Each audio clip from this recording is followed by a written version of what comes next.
Hello, my name is Reverend Dr. May Elise Cannon. Today is Monday, it's January 6th, and today is day 458. An update on the last 24 hours. 2 Israeli soldiers were killed in Gaza. One was 24, a captain, killed in combat in the North Gaza Strip today, along with another soldier. Both were killed in an anti-tank fire. 2 additional Israeli soldiers were wounded.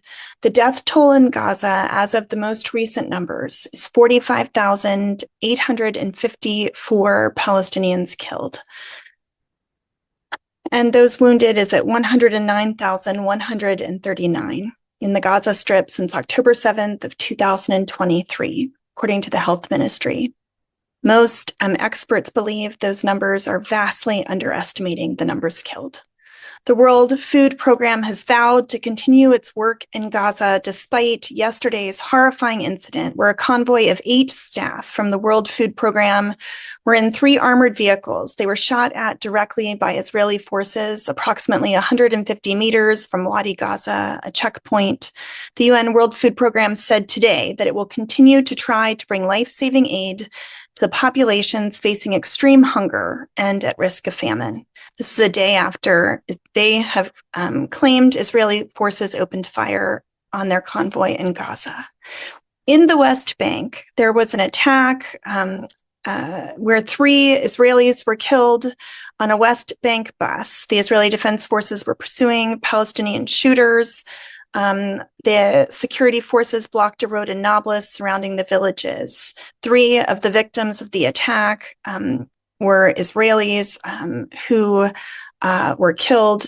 This was near a West Bank settlement in the occupied territories of Kedemim. The 3 victims were named as 73-year-old Rachel Cohen, 70-year-old Eliza Rice, and 35-year-old Elad Yaakov Winkelstein. 8 others were wounded, one of them critically. After that attack, the Israeli Defense Forces and Shin Bet Security deployed forces in the West Bank to deter possible revenge attacks. There were settler attacks throughout various parts of the West Bank. Israeli settlers burned cars in the Palestinian village of Hajjaj,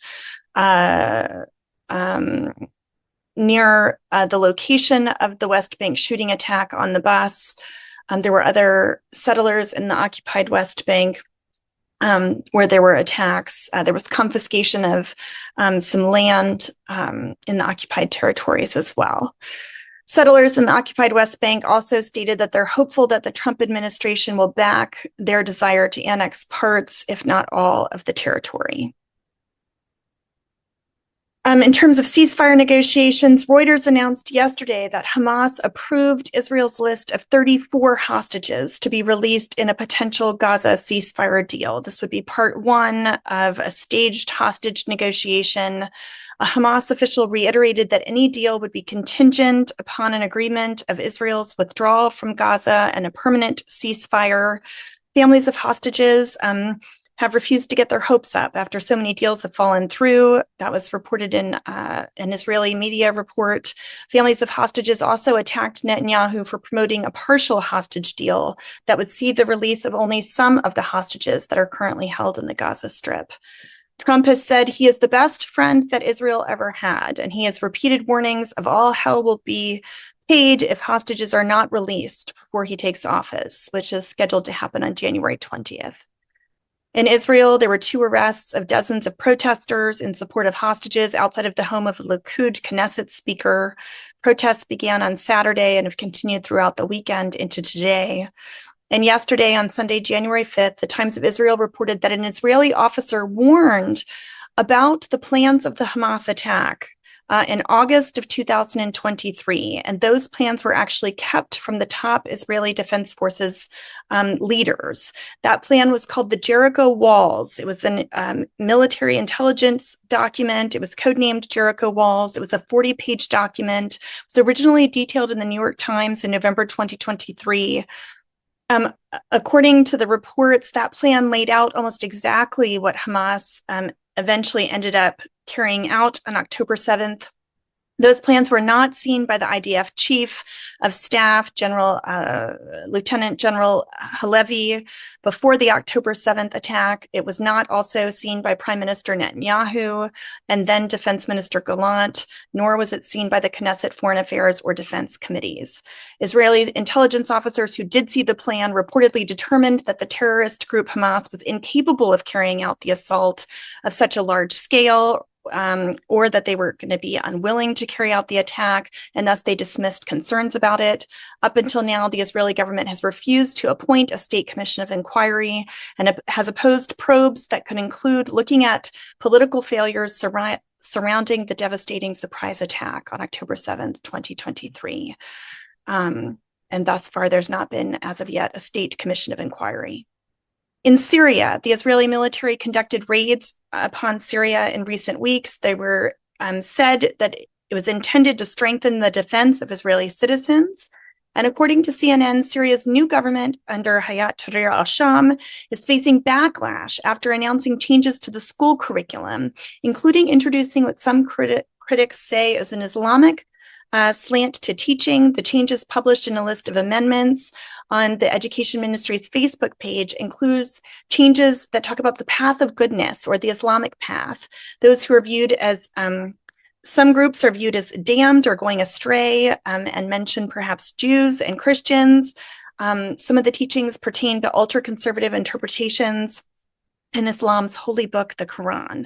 There also is a controversy after Aisha Al-Dibs. This is a different article. This was reported by Turkish news TRT. She's the new head of Women's Affairs Office, that she made a statement about the role of women, saying that women should take care of their families and their husbands. She said that a new model would be built for the role of women in society based on Sharia law. So there are concerns under the new government about the direction that it might be headed.